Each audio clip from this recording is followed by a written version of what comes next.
ہی نہیں تھے۔ جب راستے میں مسلمانوں کو خبر ہوئی کہ وہ جنگی لشکر لے کے آ رہے ہیں تو پیغمبر صلی اللہ علیہ وسلم نے صحابہ سے کہا کہ اب کیا کریں، تو اس پر بعض صحابہ کا یعنی ان کی رائے یہ تھی کہ ہمیں یعنی جنگ کی طرف نہیں جانا چاہیے، ہماری تیاری نہیں اور ہمارے پاس ساز و سامان پورا نہیں۔ پیغمبر صلی اللہ علیہ وسلم نے دوبارہ ان سے مشورہ کیا، پھر ان سے مشورہ کیا، بار بار جو ہے نا ان سے مشورہ کیا کہ آپ لوگ کیا کہتے ہیں، آپ لوگوں کی کیا رائے ہیں۔ بدر کی طرف جا بھی رہے تھے، سفر بھی جاری تھا، بار بار ان سے لیکن کچھ لوگوں کو، کچھ مسلمانوں کو یعنی جو ایک فطری بات ہے کہ آپ نکلے ہیں جنگ کے پروگرام سے نہیں نکلے اور وہاں سے ایک بڑی جو ہے نا ایک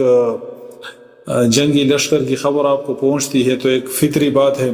کہ کچھ لوگوں کو اس میں کراہت محسوس ہو رہی تھی۔ لیکن پیغمبر صلی اللہ علیہ وسلم جب بار بار ان سے مشورہ کر رہے تھے تو پھر مہاجرین میں سے ایک صحابی نے پیغمبر صلی اللہ علیہ وسلم سے کہا کہ ہم اس امتحان میں پورے اتریں گے اور ہم آپ کے ساتھ ہیں اور جس طرح آپ کہیں ہم اسی طرح کریں گے۔ پیغمبر صلی اللہ علیہ وسلم نے اس کے بعد دوبارہ پوچھا ان سے کہ آپ لوگوں کی کیا رائے ہے، تو جو انصار تھے ان کو ان میں سے پھر ایک بندہ، ایک انصاری صحابی رضی اللہ عنہ، وہ کھڑے ہوتے ہیں اور وہ کہتے ہیں کہ غالباً آپ کی مراد جو ہے نا ہم انصار ہیں، کہ ہماری کیا رائے ہے۔ تو اس پر پھر انہوں نے بھی کہا کہ ہم بھی بالکل تیار ہیں اور ہم اس امتحان کے لیے اور آپ کی اس تابعداری کے لیے ہم بالکل تیار ہیں، جس طرح آپ ہمیں لے کے چلیں گے۔ پیغمبر صلی اللہ علیہ وسلم کو اللہ تعالیٰ نے خواب میں بھی دکھایا کہ ایک قافلہ جو ہے نا ان دونوں قافلوں میں سے ایک قافلہ تم لوگوں کے ہاتھ لگے گا، یا ابو جہل کا لشکر اور یا ابو سفیان کا یہ